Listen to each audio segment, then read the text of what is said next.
Mon bâton, mes affaires, mon couteau. La plus dure expérience de ma vie, c'est par là, c'est parti.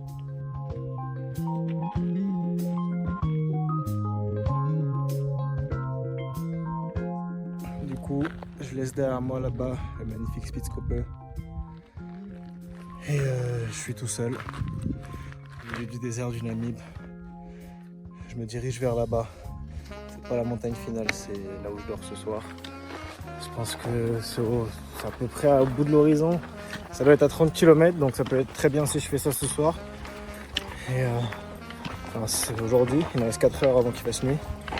Et si tout se passe bien, il me restera 2 jours de marche.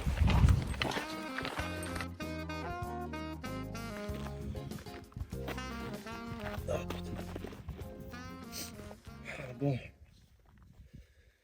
du coup, je viens de parcourir mon premier kilomètre et demi, avec tout ça sur le dos là. Et je m'arrête là sous l'ombre de cet arbre pour partager mon premier ressenti sur ce que s'annonce être cette expédition. Ça va être très dur. Ça va être très très dur. Tout ça pèse lourd. Pour 26 kilos, ça fait mal au dos. Mais je suis pas encore au stade où je me demande pourquoi j'ai fait ça. Ça va. Je pense que c'est dans mes cordes. Par contre, je pense que plus je boirai vite toute cette eau, plus ça ira mieux parce que j'ai 15 litres d'eau là-dedans, 16 avec ça. Donc, bon, j'ai envie de dire souhaitez-moi bonne chance, mais vous verrez ça longtemps après. Donc, écoute, on reste fort. Hein. Niveau animaux sauvages que je pourrais rencontrer dans ce qui est potentiellement dangereux, c'est surtout les serpents. Notamment le mamba noir, le cobra, du cap et les vipères-hortenses, les pires de toutes, parce qu'elles, en général, elles partent pas quand il est en train d'arriver. Alors, au niveau des scorpions, ça va. Il n'y en a aucun qui pourrait me tuer, ils vont juste pas me mettre en forme si j'en croise un qui me pique. Et au niveau des gros animaux, le pire qui pourrait arriver, ce serait un léopard, une horde ou un groupe de hyènes tachetées. Et il y a les mouches aussi. Ça va vite être chiant, les mouches. Je pense que mon principal ennemi sera le soleil. Mais quand il y a des petits coups de vent comme maintenant, ça va, ça fait plaisir. Il fait pas si chaud que ça en vrai. Il me reste 4 heures avant la tombée du soleil. J'aimerais bien faire un maximum de kilomètres. Il me reste du coup, vu que j'en ai fait un, 89 jusqu'à Uis. Donc voilà. Et c'est d'autant plus compliqué que il y a 3 heures j'étais là-haut là. Là-haut. Je suis pas monté en ascenseur. Je sais que ça va donner à tout le monde de faire ce que je fais, donc je regrette rien pour l'instant. Merci à Larissa qui m'a emmené jusqu'ici. Allez, on reprend la route. Ah, c'est quand même beau. Et du coup, je viens de là-bas. Et là, je vais là-bas, dans cette direction. Je suis en train de marcher sur les traces de ce que je pense être un chacal. Je marche sur les traces d'un chacal.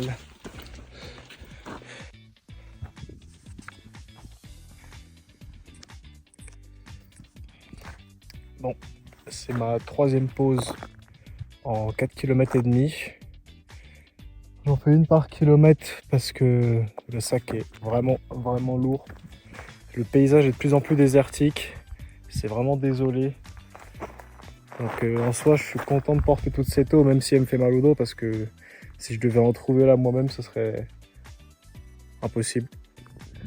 J'ai de la compagnie. Il y a des fermiers qui font mettre leurs chèvres. Ils doivent se remplir le ventre ici.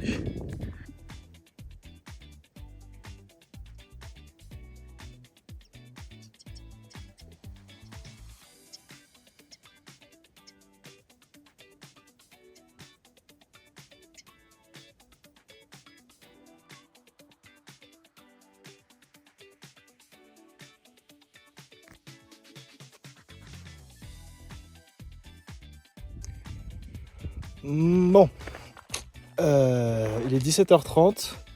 Le soleil va pas tarder à se coucher. Il va falloir que je fasse vite. Et je pense que je vais aller me poser comme prévu en haut de cette petite colline en espérant qu'il y aura du réseau là-bas, histoire de juste rassurer les gens qui s'inquiètent. Là, je viens de défaire mon sac en urgence parce qu'il m'est arrivé une de mes pires frayeurs, c'est-à-dire avoir un bidon d'eau qui s'annonce défectueux. Et il n'y a pas de fuite lorsque je le tiens comme ça. Par contre, ouais, il y a bien en effet de l'eau dessus, donc je pense que c'est juste un défaut de bouchon. Je vais espérer qu'en l'ouvrant et le refermant, ça ira. Si c'est pas le cas, il me restera que 10 litres pour le reste du trajet. Bon, en fait, il y a bien une fuite. Ça tombe au goutte à goutte comme ça, là. Je suis débrouillard, je vais me trouver une solution. Du coup, la solution, ça va être de le porter à la main pendant que je marche. La bonne nouvelle, en tout cas, c'est que le Spitzkope paraît vraiment tout petit maintenant. J'ai bien marché. Bon, je vais monter la tente là-haut et je vous donne des nouvelles tout à l'heure.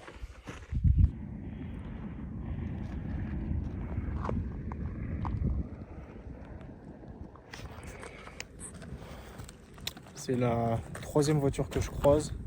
J'ai croisé un camion aussi, 4 véhicules en tout. Je pense que je vais me poser à peu près ici. Parce que le truc, c'est que là-bas, ça a l'air d'être des rochers, donc je peux pas dire à l'avance si je peux poser ma tente. Ah non, je vais partir en éclaireur, je laisse mon sac ici, je reviens voir. J'ai bien fait de monter, au moins ça me permet de voir la zone.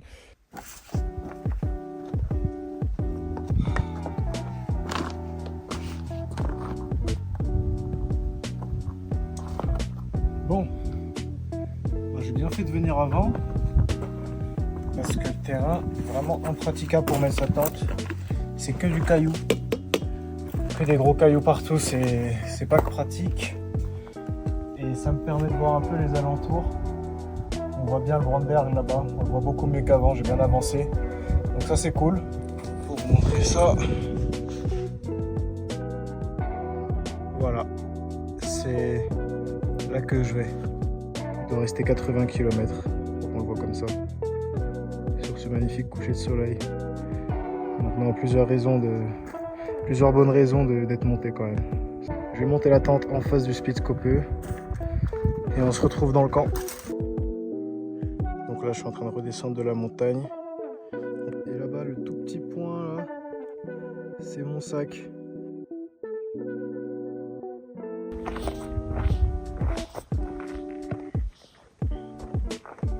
Bon, le sol est un peu penché. Mais franchement, entre dormir penché et se réveiller avec cette vue demain matin et apprécier ça ce soir, ça n'a pas de prix. Maintenant, je monte le camp, petit time-lapse.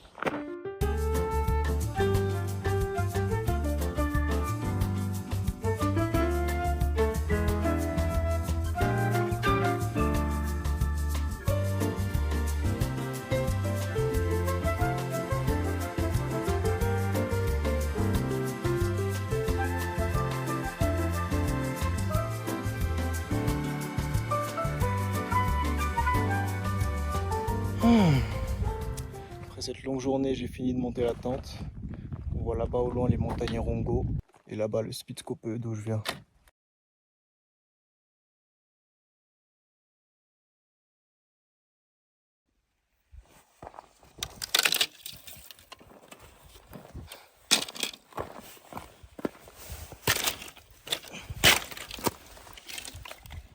Du coup, ouais, je disais sacrée journée. Ça fait bizarre de penser que tout à l'heure j'étais en haut de la montagne et qu'après j'ai fait tous ces kilomètres dans la savane, dans le désert. C'était une sacrée aventure. Là, je suis dans la tente et j'ai installé le camp et j'ai pas tardé à me faire manger au repas des carbos et du ragoût de queue de bœuf. Ça devrait être sympa.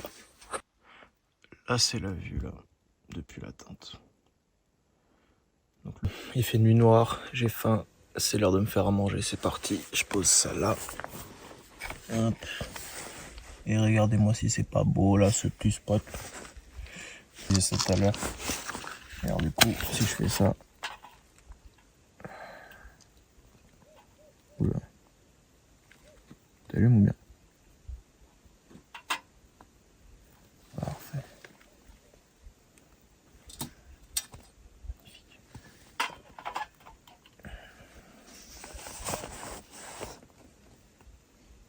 comme je disais, au menu,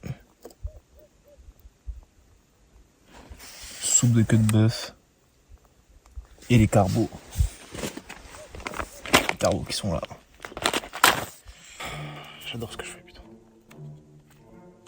Bon, on se retrouve quand c'est prêt.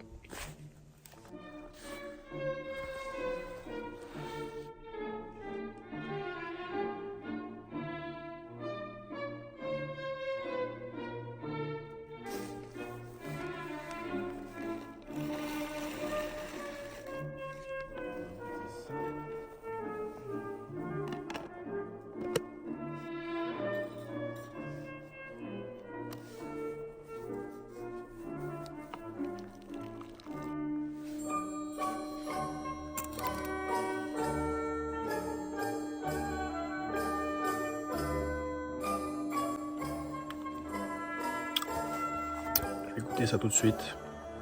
Mais en tout cas voilà, ça c'est le repas. Et ça a l'air d'être une douceur absolue pour l'état dans lequel je suis, en pleine nuit dehors, comme vous pouvez le voir. Bon, j'ai fini de manger, c'était magnifique, c'était incroyable. Pour le peu que c'était, la qualité était vraiment géniale. Je suis bien content d'avoir acheté ces pâtes et ces boîtes-là. On se retrouve demain pour le lever de soleil, les belles couleurs sur la montagne. Et je vous fais le débrief de s'il y a eu des bruits bizarres pendant la nuit ou quoi. Mais je pense que ça va être tranquille. À mon avis, je suis dans un endroit où il n'y aura rien, ni personne. Allez, bonne nuit.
Il est 9h40, j'ai pris mon café, mon petit déj. Il y a tellement de vent que ça plie ma tente.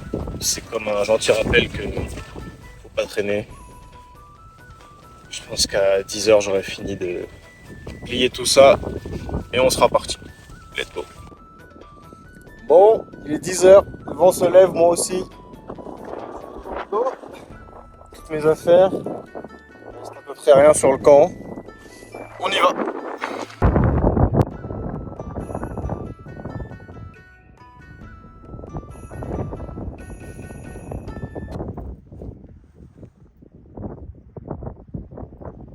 Ça va tout faire plus de la moitié.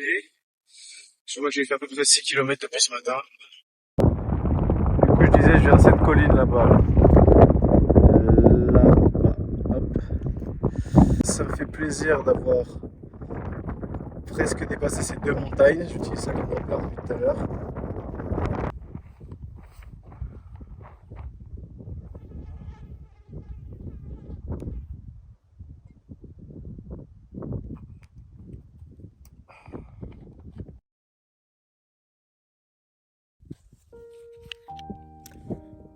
C'est le premier panneau qui indique une ville que je croise depuis que j'ai commencé à marcher. Il me reste 22 km jusqu'à la prochaine ville et peut-être environ 50-53 jusqu'à Uis. Et Uis, c'est là où je vais, c'est la dernière ville avant le Brandberg. Ce qui devrait se faire du coup en encore 2 jours de marche. Si je fais 2 fois 25 avec ce sac qui devient de plus en plus léger, je pense que ça peut se faire. J'ai un peu mal aux épaules, mais j'ai pas trop mal au dos. J'ai trouvé une technique, du coup j'utilise le sac de couchage pour poser mon sac, comme ça c'est pas direct sur mon dos, ça me fait moins mal. Et dans l'ensemble, ça va, je vais bien, même si je fais vraiment une pause tous les 2 kilomètres au moins parce que c'est éprouvant. Et là, le soleil est bientôt à son zénith, s'il l'a pas déjà dépassé. Et il fait chaud. Je saurais pas dire il fait combien parce que j'ai pas de 4G, donc j'ai pas de météo. Mais il fait chaud.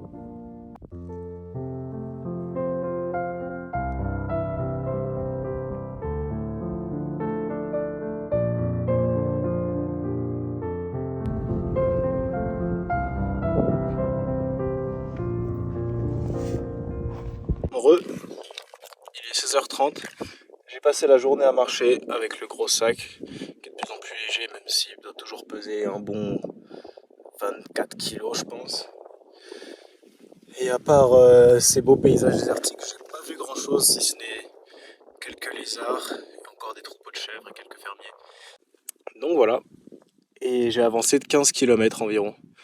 Donc si je peux en faire 5 de plus avant qu'il fasse nuit, c'est magnifique. Il me reste environ 45, 46, 48 km jusqu'à Uis. Et je pense que comme prévu, j'y serai samedi pour retrouver le guide et escalader la montagne.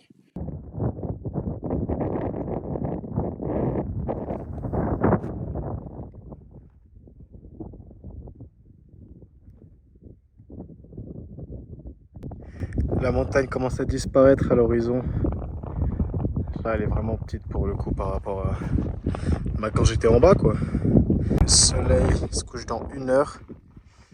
Et je pense que je vais aller monter mon camp, soit là, dans ces beaux paysages. Ou si j'ai de la chance, je croiserai peut-être un peu de vie animale.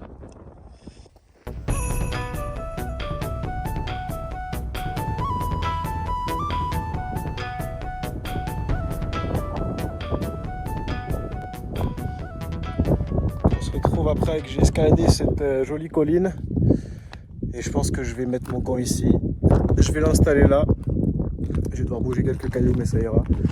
Et ce qui fait vraiment plaisir, c'est que ces deux montagnes là, qui me semblaient tellement loin lorsque je partais du Spitzkoppe, mais sont maintenant tellement loin après cette journée de marche.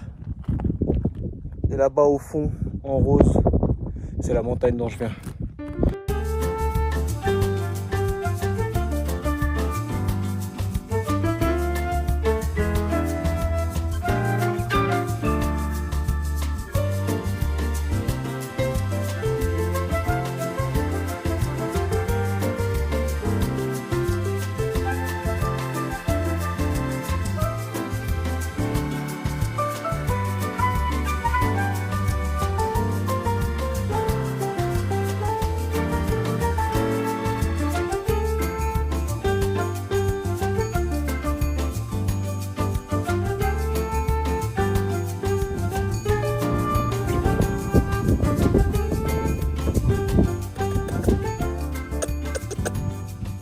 Bon, j'ai fini d'installer mon camp et comme vous avez pu le voir, c'est encore dans un endroit magnifique avec un beau coucher de soleil. Je vais me faire un thé, premier thé de l'expédition, parce que faut que je range ma tente aussi. L'intérieur de ma chambre, c'est horrible. Regardez, le coucher de soleil permet de voir mieux les contours du Brandberg. Il me reste 2 jours et demi de marche.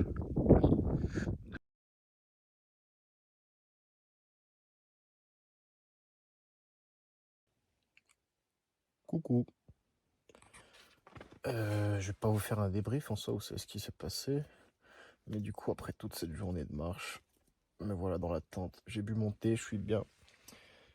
Je me fais à manger dans une petite heure, le temps de se reposer. Que mon dos se sente mieux, parce que cuisiner allongé ou assis, ça fait mal. Et puis voilà.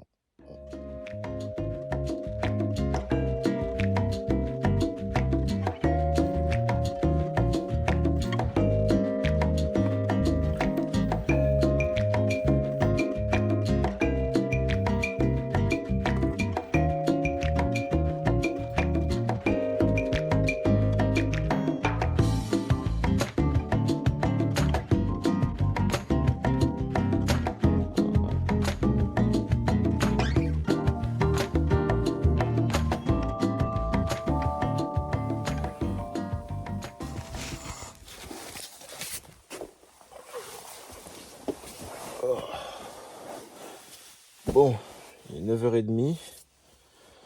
J'ai bu mon thé, j'ai pris mon petit déj. J'aurais bien envie de dormir encore une petite heure. Je demande beaucoup à mon corps, je ressens un peu la fatigue là. Mais c'est mieux de partir tant qu'il fait pas trop chaud. Et du coup, je vais y aller. Je démonte la tente et je pense que vers 10h, je serai parti comme hier.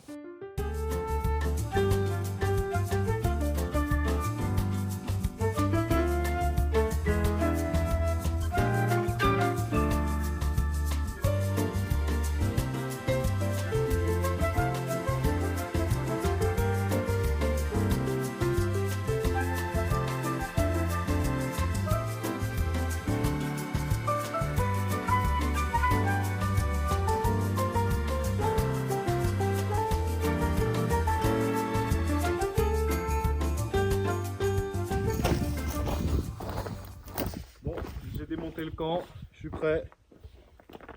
J'ai le couteau dans la poche au cas où. Et du coup, je vais aller. Hein. Allez, j'espère que c'est pas trop lourd aujourd'hui.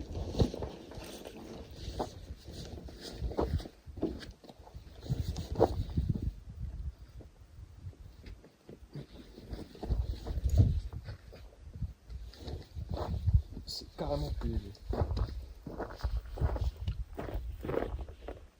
Let's go!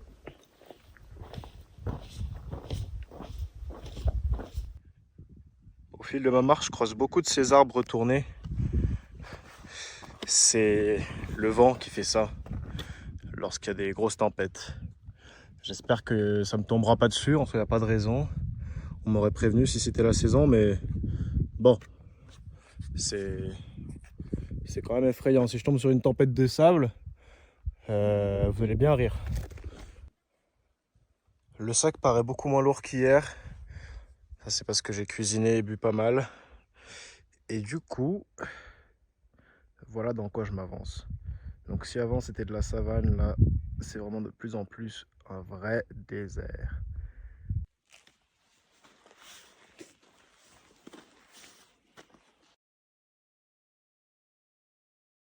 It's fine, yeah. Once for all. That goes so fast, words out how keep in slow. My car so fast, sleep on curtains cause me. I roll so fast, for brain call scork in the end. So come on, you're ready, just enjoy the fast, enjoy the fast. Bon les copains, je suis grave content, j'ai trouvé le premier serpent en expédition, il est sous ce rocher là. Du coup, j'ai pas pu identifier lequel c'était, mais à la forme, ça a pas l'air d'être un venimeux. Je vais essayer de l'attraper.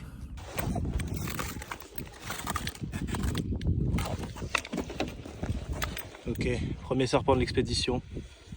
Et je crois que c'est pas un venimeux, je peux l'attraper. Oh.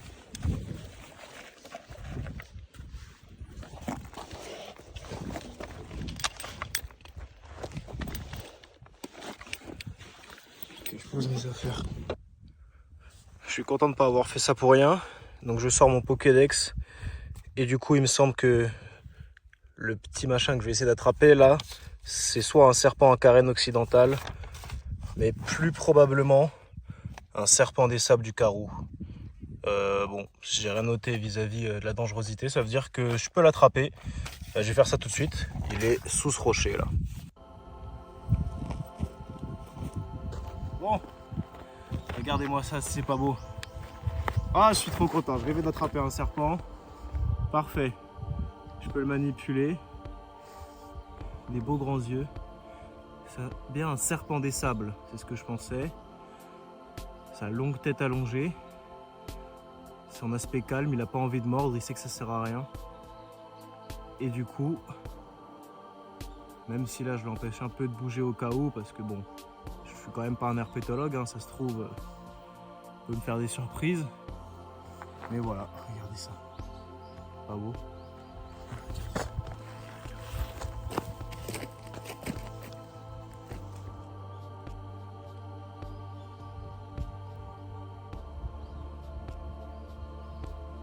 Ouais mon pote. Allez. Je vais le laisser tranquille.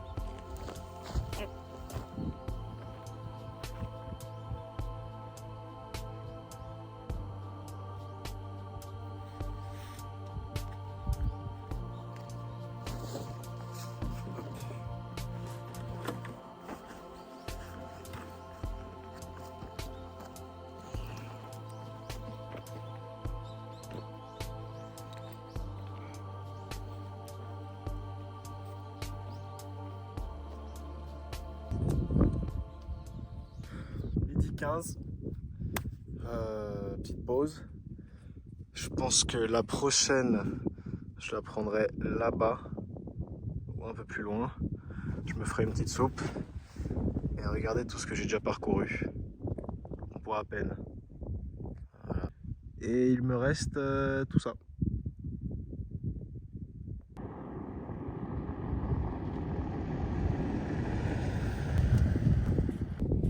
Salut.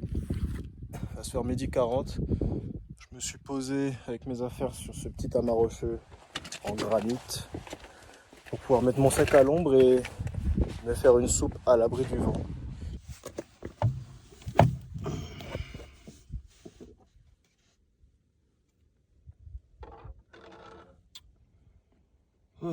Soupe de mouton.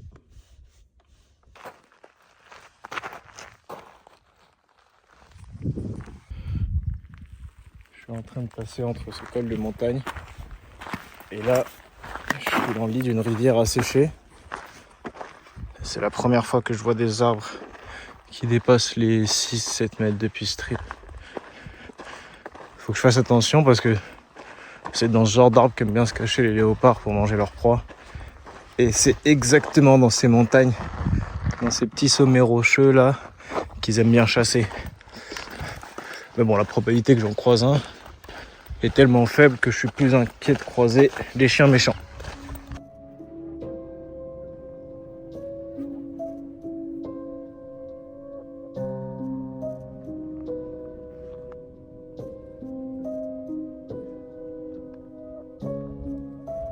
Il y a de la vie dans cet endroit, faut pas que je m'attarde.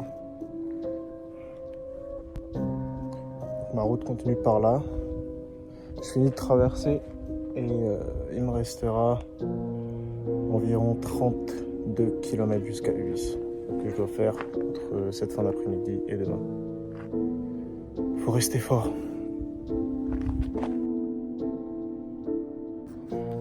Je viens de sortir de l'espèce de rivière maudite là, qui faisait un peu bader. C'était là-bas. Et donc quand j'arrive, en fait, le coin c'est une mine. Je pensais que c'était abandonné parce que regardez l'état des bâtiments, surtout lui là-bas qui fait peine à voir. Et quand je commençais à checker ce petit stand qui donne de la bonne humeur, où il y a des pierres, on a commencé à me crier dessus. Et là, il y a du monde qui arrive là-bas. Là. Coucou. Du coup, toutes ces pierres viennent des mines du Brandberg et du coin. Cet endroit, c'est une ancienne mine, mais elle a abandonné. Les pierres viennent d'ailleurs. Et du coup, j'en ai acheté 3. Bye bye. Hein?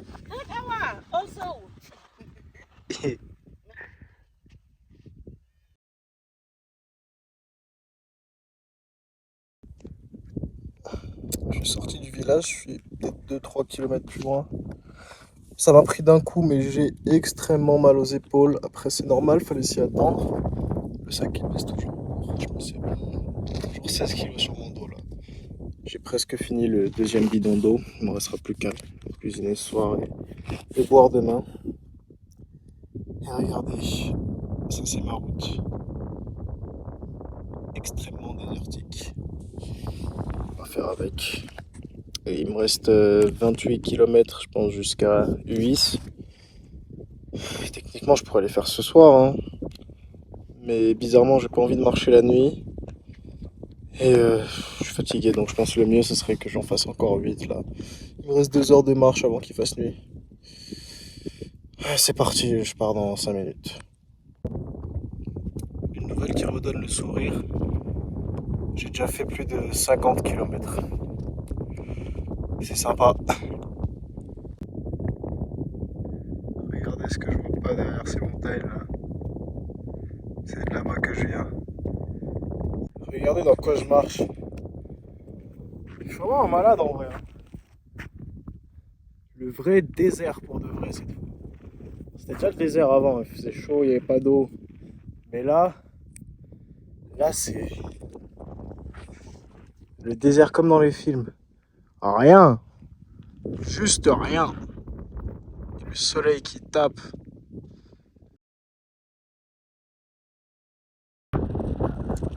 y a énormément de vent, j'espère que vous m'entendez. J'en ai marre de marcher, il fait bientôt nuit, je vais poser mon camp dans le lit de cette rivière. Ce serait une très mauvaise idée si c'était la saison des pluies, mais bon. Vu qu'elle est passée, ça devrait aller, il n'y aura pas de crue éclair, j'espère. Et vu que le soleil va se coucher, je pose la caméra de suite et j'installe le camp. Vas-y à toutes.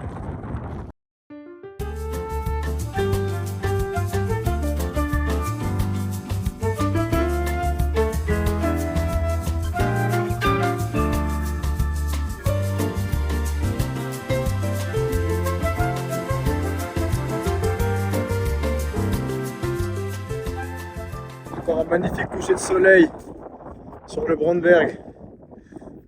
Demain, je suis à la ville qui est juste en face.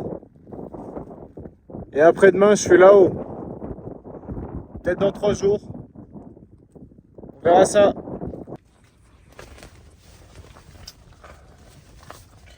Regardez ce que j'ai trouvé. C'est pas excellent. Il fait bien frais. Je dirais pas froid, mais frais quand même. Je garde mon pull. 19h12. Mais en vrai, il fait froid. J'ai envie de faire un feu. Du coup, j'ai collecté un peu de bois dans la rivière. Et je vais pas tarder. Je vais attendre qu'il fasse juste un peu plus nuit. Et qu'est-ce que je voulais dire? Ah oui, il me reste 4 litres et demi d'eau. Je vais pas encore cuisiner. Donc, je pense que demain matin, pour faire les 22 à 26 km qui me restent, j'aurai à peu près 3 litres, voire 2,5 après le café. Ce qui en soi, ça va, ça devrait aller.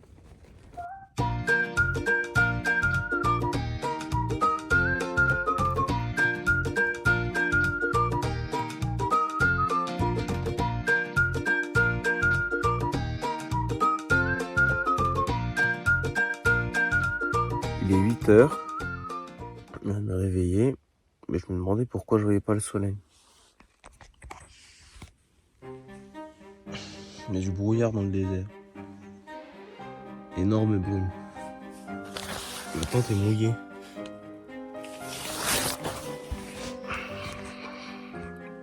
Contre-intuitif. Normalement là c'était par là. C'était par là. Et le soleil s'est levé là-bas. Quand même énorme.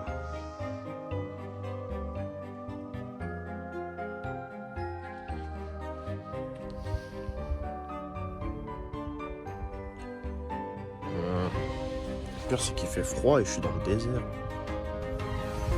Incroyable. C'est badant comme atmosphère. Regardez là-bas, on dirait. Tu croirais dans Harry Potter.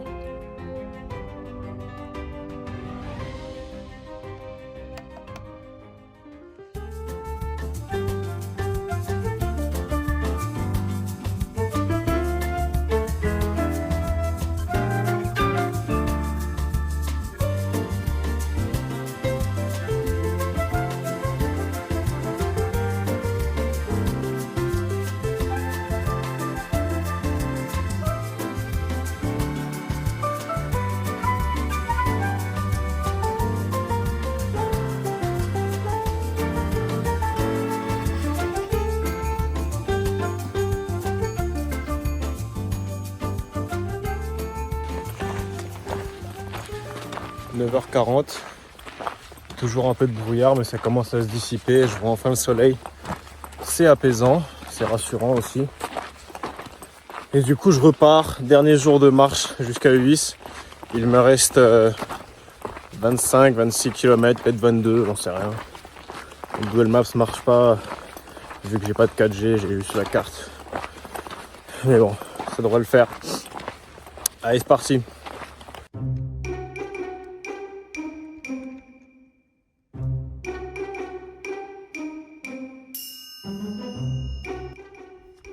Là j'ai bien de la chance parce qu'au milieu de ces étendues de sable et de roches, je viens de trouver un caméléon. Essayez de le mettre sur le bâton pour que vous puissiez mieux le voir.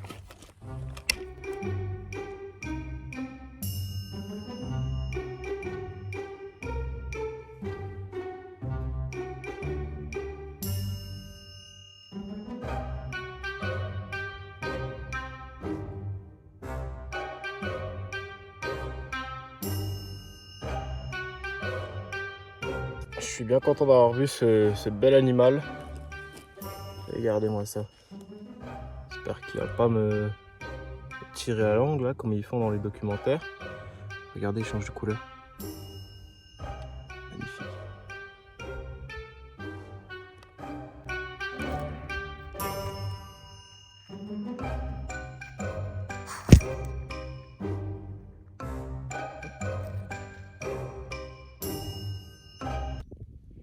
Il est 11h10, c'est la deuxième pause de la matinée après le caméléon.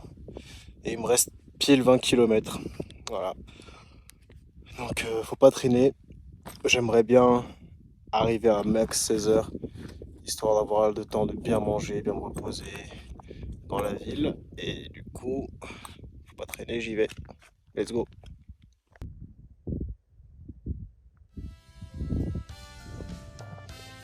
Les amis, c'est avec beaucoup de fierté que je vous annonce que je touche au but. Regardez la montagne, j'ai même plus besoin de zoomer pour qu'on la voit, elle est énorme, elle est là-bas. Et après-demain, je suis là-haut, c'est excellent ça. 80 km dans le désert, 10 de plus.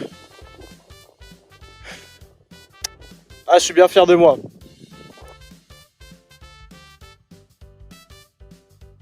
Je suis arrivé, excellent ou pas? Trop fort. Waouh, après 80... Merde, chapeau. Pas me laisser. Et merci, après 90 km de marche, c'est bon, je suis arrivé dans cette ville, Uis, ville minière, et des camions énormes. Je vais me poser quelque part pour m'acheter à manger, boire le meilleur Fanta de ma vie, la meilleure bière aussi. 90 km de marche, putain, c'est pas excellent. Comment dire, je suis bien fier de moi. Je savais que j'en étais capable, mais je pensais vraiment pas que ce serait aussi dur. C'est une sacrée épreuve. J'invite tout le monde à faire ce genre d'expérience pour se dépasser. Voilà, trop de vent, on se retrouve au resto.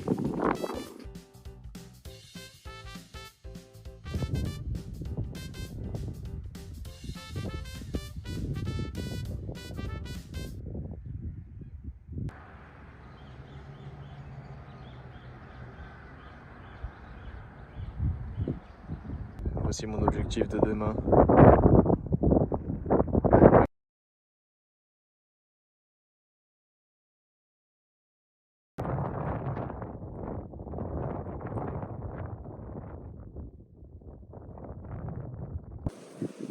Bon l'équipe, il est environ 19h40, j'ai fini de me balader dans Uis. J'ai monté ma tente maintenant, je me paye le luxe de monter la tente si tard, c'est parce que je suis dans un camping.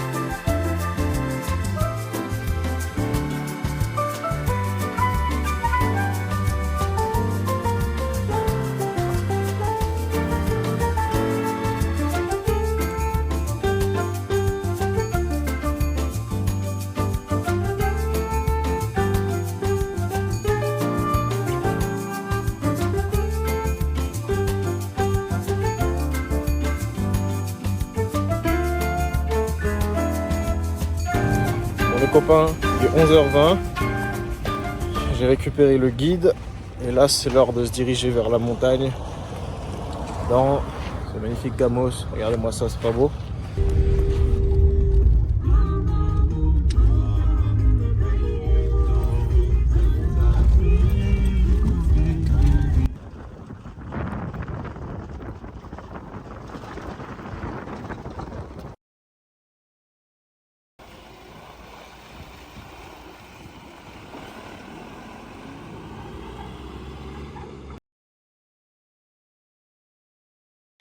On est arrivé, la voiture est partie, nos affaires sont là, donc là il y a les miennes et celles du guide. Le guide qui m'accompagne s'appelle Chris, il a l'air bien sympa et il s'y connaît sur la montagne. Et voici la montagne en question qui paraît beaucoup plus grande, une fois qu'on est arrivé en bas. Donc c'est un sommet granitique, 2570 mètres à peu près. Ce qu'on voit là-haut, c'est pas le sommet, c'est un des premiers sommets qu'on va devoir atteindre pour ensuite pouvoir voir le sommet qui sera encore plus loin. On en a pour 2 jours. Souhaitez-moi bonne chance et bon courage. Et on se retrouve sur le chemin. Allez, à tout.